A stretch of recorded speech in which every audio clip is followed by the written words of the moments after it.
Hello everyone, and welcome to my next video for Dissidia Final Fantasy Opera Omnia, in which I am going to be taking on the Act 3, Chapter 6, Part 1 Lufenia Plus quest, and this is kind of going to act as a Gilgamesh showcase. I'm bringing in with a party of Garnet and Selphie. So as you can see, I do have a, I believe, 3 out of 5 UT weapon for the Greatsword. I'm going all in on that thing because I want it maxed out by the time that Zack gets here, as I mentioned. So for the time being, Gilgamesh is going to be taking hold of it, and as you can see, I am letting him wield the ultimate weapon in his weapon appearance, because Gilgamesh is like a weapon collector, and he uses every other weapon as part of his burst finisher, so it makes sense in my mind for him to have the UT, like when he's fighting with it. Like if anyone's going to fight using that thing, it's probably going to be Gil, you know. So with this team, yeah, it's gonna be a thing. Gilgamesh is one of those characters that I've wanted to use for the longest time, but I could never really justify using him because he just wasn't strong enough. And to be honest, even now, if you're a meta chaser, or if you're concerned about your resources at all, you can probably skip him and you'll be fine. But I really want to use him. Like, you know, it's the best. It's his peak viability and his peak power level. If you're going to use Gilgamesh at all, you're going to use him now. With the call abilities I've got, I'm bringing Selphie along for the launches. I personally can't wait until Selphie gets her Crystal 90, which I think is a mistake. I think Crystal 90 Selphie is just absolutely stupid and shouldn't exist. But I fully intend to use her when she gets here, and it gets even sillier because her debuff becomes permanent, so then you can sub her out with someone like Ramza, and you can have like Ramza and fucking Garnet friend together with like Zack up here. That is going to be absolutely brutal. But I'm keeping her in the party because she's still Crystal 80 and I need her launch debuff for maximum memes. So the call abilities I've got, obviously Iroha is super, in my opinion, she's sleeper underrated. She's really good because of the Bravery Retain. And I'm put Alize on Gilgamesh because one of Gilgamesh's main problems is that he does not have any self-battery between his HP dumps. So he has the potential to deal very high damage, but he doesn't do that without a bit of help. So I'm giving him Iroha for Bravery Retain, and then I'm giving him Alize for, you know, Bravery Gain on hits. So the combination of those two things is going to make him hit so much harder than he would under usual circumstances. Not that it matters, because we're so overtuned for current content that it's probably only going to save a few tones at most. I've got Selphie here for the launches. Like, if Gilgamesh didn't need so much help in the Bravery department, what I would do is I'd put Reigns on Gilgamesh, and then I'd have someone else in Selphie's slot. But we are where we are, so let's make the most of it. So I'm going in with brothers because I want the max bravery for the you know, maximum amount of battery breathing room that we've got. And yeah, this is pretty much as close to a full power Gilgamesh as I can show you. I'm only missing 2 levels on the UT weapon. I've got everything else. So let's go. Let's have some fun, shall we? Right. So the Lufenia orb condition for these enemies is that you need to use an ability transformed from HP attack in order to increase it, and the limit is only 5, so be careful. It does increase by 1 when the enemy takes a turn, so that's something, and it only appears when they drop below 80% health for the first time, so that's something else. So that's not too bad, but be wary. You know, that's something to bear in mind. All right, so I'm gonna bring up my additional ability here. I could take more turns to do a more optimal setup with Gilgamesh, but in my experience, it's unnecessary, and the enemies don't have enough HP to even fucking survive long enough. So I'm just gonna go straight in with my Iroha LDCA,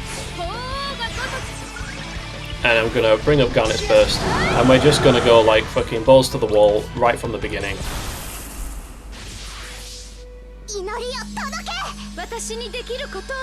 I still love this burst finisher. I can't believe they fucking bring out Alexander. Like, that makes absolutely no sense. The power of their wills, like in terms of like story reasons, must just be absolutely overpowered, because that was such a central plot point in FF9. No spoilers, by the way, for those of you who still haven't played FF9 yet. If you haven't, go play FF9. It's fantastic. Not biased at all. Alright, so let's get my LDCA on here. I mean, fucking Crystal 65, sorry. A nice 400k HP AoE dump from Garnet there, because of the Iroha. So Iroha is so fucking good, man. So the setup for Gilgamesh, he doesn't start with his LD buff.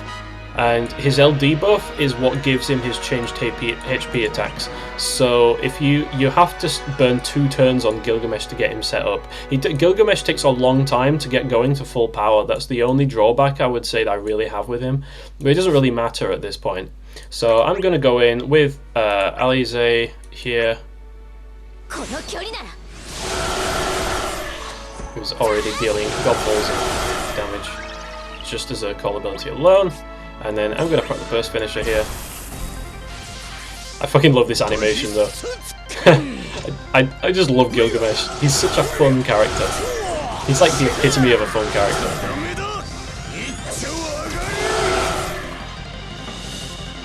And his finisher hits pretty hard if you give it enough help. You know, that's 1.5 million per target. I think the only character I've seen do similar numbers is like Zidane.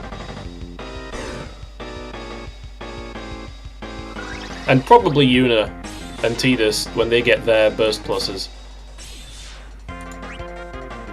So let me get up Kurasame. Just be mindful of the orbs ticking down. They have very short duration.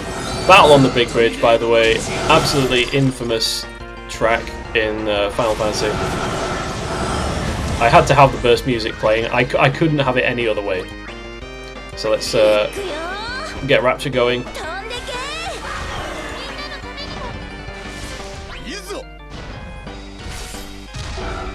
Good shit, you'll have to see it.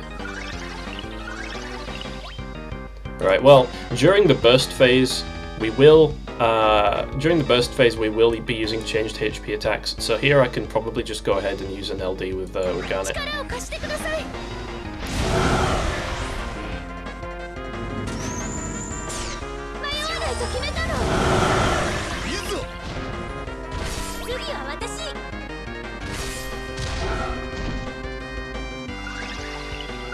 Okay, now here with Gilgamesh, we're going to have to go straight into the burst, but that's fine.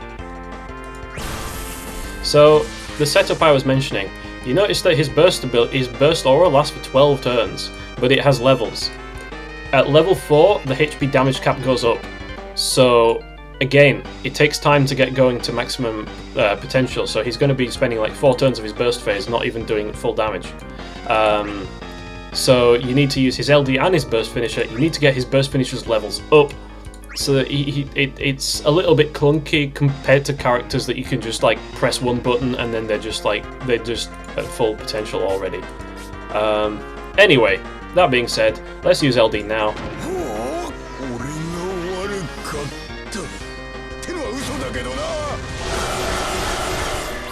Does a decent amount of damage in AoE. 4 dumps, split damage, but plenty of overflow, so it might as well be full AoE if you ask me.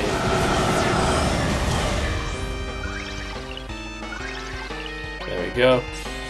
So here, what his LD does, as I'm sure you've seen from other people, is that it causes his HP attack to change to one of 4 abilities. And these 4 HP attacks are kind of like fake versions of 4 characters' different LD weapons. So you've got Cloud, Paladin Cecil, Ramza, and Onion Knight. And they have the effects of the aforementioned characters. So Ice Brand is Ramza's weapon. It doesn't delay the enemies, but it does launch them and battery your party, which is kind of crazy. And then we have Paladin Cecil's Mythgraven Blade, which does party heals plus overheals. We've got Onion Knight's Royal Sword, which doesn't give everyone free abilities, but it does still warp your turns forward. And then we've got Cloud's Apocalypse, which delays all the enemies by 2 turns, I believe. I think it's 2 turns. And Gilgamesh's EX also delays enemy by 1 turn in AoE anyway. So he's a veritable Swiss Army knife of utility now. It's just kind of RNG based. These attacks have 2 dumps and splash damage, and they are a free turn if you use them outside of burst. So what you can do is you can use one of these HP attacks. Sorry, I just had to cut the video there for a second. So as I was saying, one thing you can do is you can use one of these HP attacks, and then you can use an additional ability, which kind of gives him an instant turn, and then his HP will change again, and you can use another one of these. So you can absolutely do it that way as well. A lot of options with Gilgamesh. Anyway, I'm going to go in, and I'm probably... I want to save my wild dances for after when I get level 4 down here. So if I go 3 after this, 4 after this, so I'll do wild dance, EX, wild dance, like that. So let's do it that way.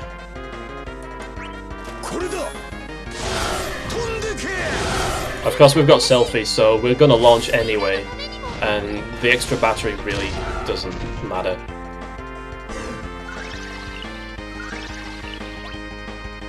Might as well use a Death Claw here.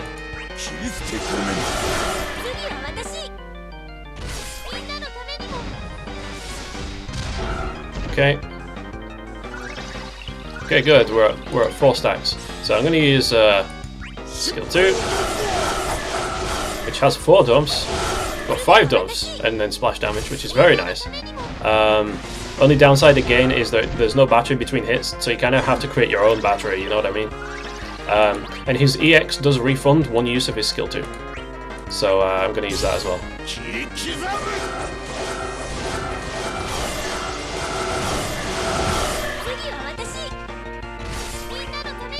Selphie just turns every team into fucking Final Fantasy Airlines.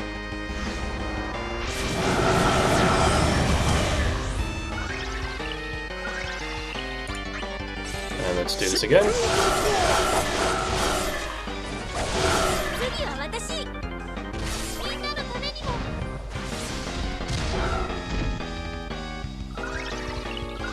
Now then, let's see how much damage this finisher will do.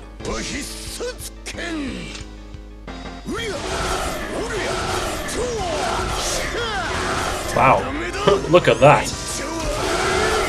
1.67 million each.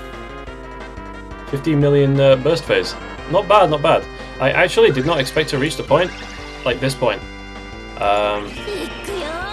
I kind of thought they'd be dead. But that's fine, we'll get the summon going. Ifrit would have been better instead of Brothers.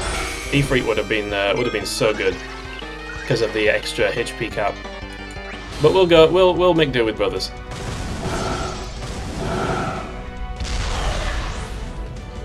Alright. Yeah, that 219, that would have been like 239, I guess, in Ifrit.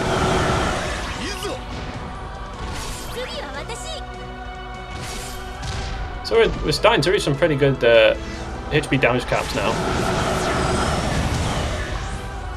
It's only going to get even worse when Ramza comes out. That's going to be insane. I might as well. Let's do it. Overkill. There we go. That's what we like to see.